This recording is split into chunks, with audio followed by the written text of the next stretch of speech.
Salut les devins, c'est Saikyo. Petite vidéo aujourd'hui de spoiler en tout genre avec au programme de la vidéo, et bien tout simplement Goku Daishinkan.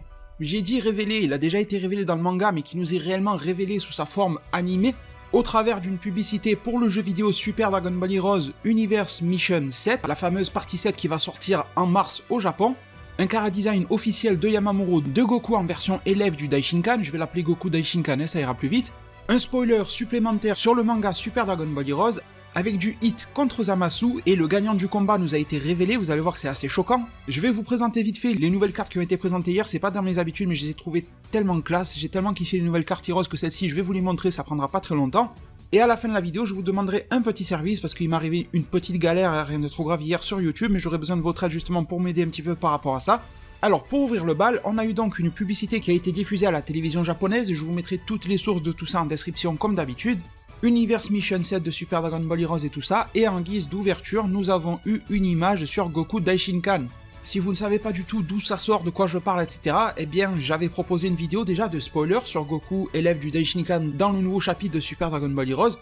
Je vous laisse aller consulter cette vidéo là si besoin, je vous mettrai le lien en description pour vous faciliter la tâche. Mais en gros, oui, le Daishinkan va prendre Goku sous son aile, suite à la fin du combat avec Kamba, l'explosion de la planète prison. En gros, c'est un petit peu comme ça que Goku Ultra Instinct va finir par se faire sauver. On sait qu'en parallèle, il y a toute une menace qui est en train d'être mise en place avec les nouveaux ennemis de Heroes, les Tsuful, etc., etc. Et que cette menace veut s'en prendre directement à Zeno, veut s'en prendre directement au cœur de l'univers, je sais plus comment ils ont appelé ça. Donc en gros, réellement des menaces réellement supra-divines, etc. Donc il semble que le Daishinkan ait un réel intérêt à entraîner, bien sûr, dans la continuité de Heroes, et pas de Dragon Ball Super, Goku, pour l'élever à un rang supérieur et faire en sorte qu'il devienne, pourquoi pas, protecteur de Zeno qui le considère comme un de ses meilleurs amis. Ça m'étonnerait pas pour du Super Dragon Ball Heroes. Un truc que je trouverais encore plus cool, même si ça serait pas forcément logique, c'est que ça soit Zeno qui utilise le bouton de Goku pour invoquer Goku à l'inverse. Vous avez vu que Goku possède le bouton de Zeno qui fait apparaître Zeno immédiatement. Je trouverais ça très très drôle que ça soit Zeno qui appuie dessus pour faire venir Goku si besoin. Mais bon, en même temps, ça paraît illogique parce que voir les gardes de Zeno et le Daishinkan être à la ramasse face à des ennemis, ça m'étonnerait grandement, mais on sait jamais. Si leurs pouvoirs leur sont enlevés, s'ils sont bloqués quelque part, s'ils sont emprisonnés quelque part, ils ne peuvent pas s'en défaire, chose qui est inconcevable pour moi pour le Daishinkan, mais on sait jamais. Et Zeno utiliserait à l'inverse de Goku qu'il a fait dans l'arc Zamasu le bouton pour appeler Goku qui vient d'être fraîchement entraîné par le Daishinkan, qui maîtriserait son Ultra Instinct, etc. Ça serait cool. Et ça correspondrait vachement à l'esprit, à l'état d'esprit de Dragon Ball Heroes. Alors bon, pourquoi pas, on verra ce que l'avenir nous réserve.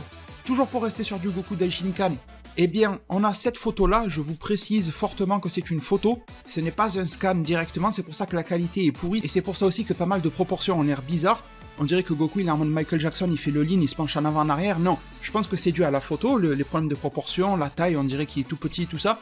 Ok, Yamamuro fait pas du très bon taf ces dernières années, et surtout récemment, mais quand même, sur les derniers chara-designs qu'on a pu voir de Yamamuro, je vais essayer de vous ressortir du Xeno Vegeto SJ4, c'était propre. Donc je vois pas réellement de raison de faire un sale travail comme ça sur un Goku Daishinkan de la part de Yamamuro. Vous voyez qu'au niveau de la jambe de Goku, il y a la main de la souris, donc ça a été clairement pris en photo, c'est pas une capture d'écran, c'est un écran d'ordi qui a été photographié, donc ça rend pas honneur au dessin. J'espère qu'une fois qu'on aura une vraie version, ça rendra pas aussi disproportionné que je le vois sous mes yeux, j'espère de tout cœur, hein. Regardez les cheveux de Goku, il y a une partie qui est extrêmement courte, l'autre beaucoup plus longue, il y a au niveau du corps ça va pas, mais bon, j'essaie de m'imaginer ça en version scan, bien propre et tout ça, que tout ça sera corrigé, que c'est juste une sorte d'effet d'optique dû à la prise de capture par photo, et je trouve que dans le principe c'est quand même cool, et c'est un fantasme de fan qui se réalise d'avoir un Goku Daishinkan, ça je pense que c'est clair et net. Alors ensuite les devins, pour vous parler du scan de Super Dragon Ball Heroes, eh bien ce que je peux vous dire et ce que je peux vous montrer, c'est qu'un combat hit contre Zamasu, le Zamasu un peu modifié là, avec son bandeau sur l'œil etc, qui est encore revenu dans Super Dragon Ball Heroes, va avoir lieu, que Hit va commencer à enchaîner un petit peu au corps à corps le fameux Gatai Zamasu, ça a l'air mal barré pour Zamasu. Ensuite on constate qu'il y a aussi une confrontation entre Hit et le nouveau boss de la team des ennemis, je crois qu'il s'appelle Hatsu de mémoire. Il demande à Hit quel est l'ennemi le plus puissant qu'il connaît, Hit se met à réfléchir, et il pense tout de suite à Jiren. Alors attention, il n'y a pas du tout d'incohérence, parce que rappelez-vous que l'univers 6 de Hit a été détruit juste un petit peu après le combat de Hit contre Jiren, donc Hit n'a pas réellement pu constater de la puissance et des capacités ultimes de Goku Ultra Instinct maîtrisé à la version cheveux gris, il ne l'a même pas vu. Donc la référence dans le tournoi du pouvoir de Hit reste Jiren, donc je trouve que c'était au contraire cohérent de faire penser cela à Hit. Après bien sûr que Hit aurait pu se dire oui mais si l'univers 7 a gagné le tournoi c'est parce que Goku a été supérieur, mais malheureusement il l'a pas vu de ses yeux. Donc la référence dans sa tête reste malgré tout Jiren. Et on a Ahatsu qui utilise ses capacités justement de lire dans le cœur des gens, de manipuler, etc. Et en fait, Hit lui dit j'ai aucune obligation de te répondre, sauf que Hit a fait l'erreur de penser à Jiren, et Ahatsu a pu lire dans le cœur de Jiren et dans son esprit, et il a compris que Jiren était le mec le plus balèze actuellement du multivers, dans la tête de Hit en tout cas. Donc on comprend que la prochaine cible de ce groupe d'ennemis là sera très sûrement l'univers 11 qui va être impliqué, avec Jiren en tête de liste, et on devrait avoir un gros combat de Jiren. J'espère que Jiren ne sera pas ridiculisé. En parlant d'être ridiculisé, je ne sais pas si c'est réellement une ridiculisation ou pas, mais sachez, c'était de ça dont je voulais parler en début de vidéo quand je vous ai dit que c'était assez choquant.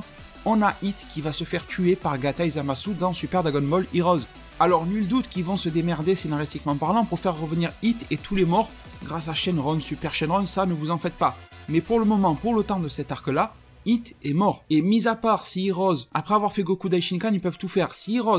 Si Super Dragon Ball Heroes nous fait la folie de récupérer la fameuse théorie de Fan, vous vous rappelez, le clone temporel de Hit pendant le tournoi du pouvoir, ça fait beaucoup parler de lui. Ça fait parler de lui au travers le monde entier. Des tas de personnes étaient persuadées que Hit n'a pas été éliminé du tournoi du pouvoir et que son clone temporel était resté sur le terrain ou je ne sais quoi, et que le Daishinkan ne l'aurait même pas vu.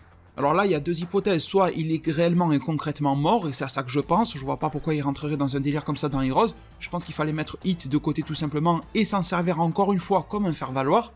Et l'hypothèse la plus folle, ça me ferait beaucoup rire, tu vois, parce que ça serait limite parodique, ça serait que ça soit un clone temporel de Hit et qu'il soit toujours là. Donc voilà le constat dans Super Dragon Ball Heroes.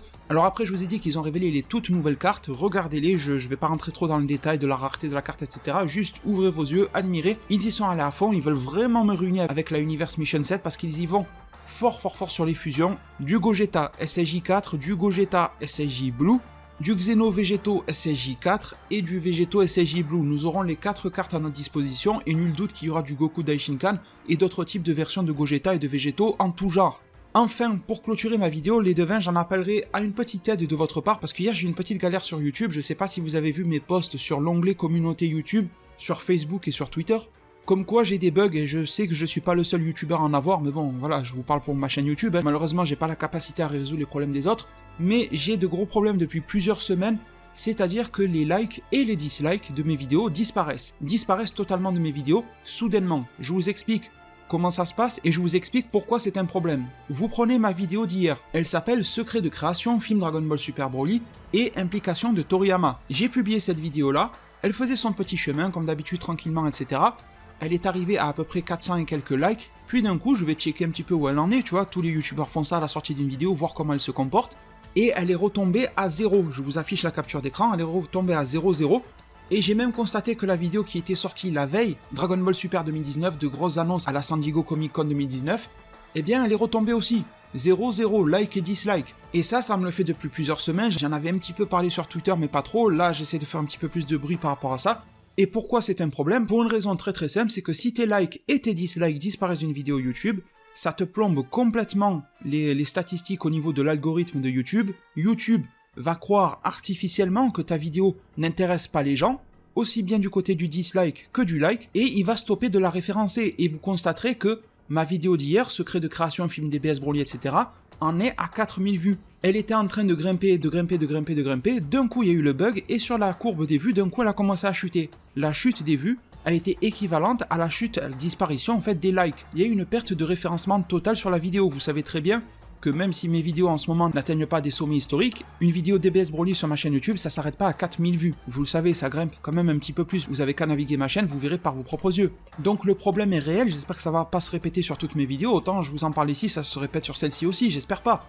Le petit service que je vous demande, déjà ça serait d'aller sur ma vidéo d'hier. Alors je sais pas si vous l'avez eu dans vos recommandations, si vous voulez aller la voir, déjà ça serait cool. Et surtout pour compenser la disparition des pouces bleus, de la bombarder de pouces bleus. Là pour le moment, elle est remontée à 360. Donc vous voyez, je vous ai dit qu'elle en avait 450, et là elle en a repris 360. Donc en réalité, elle devrait être aux alentours de 810 pouces bleus, mais elle n'en est qu'à 360. Et donc ça, YouTube il aime pas. Le robot YouTube il s'est dit, bon la vidéo elle a pas plu, c'est bon, je l'enlève des recommandations et tout ça. Donc s'il vous plaît, si vous pouvez essayer de la faire monter, je sais pas, de la faire remonter au nombre de pouces bleus qu'elle devrait avoir, 800 et quelques ou 1000, quelque chose comme ça.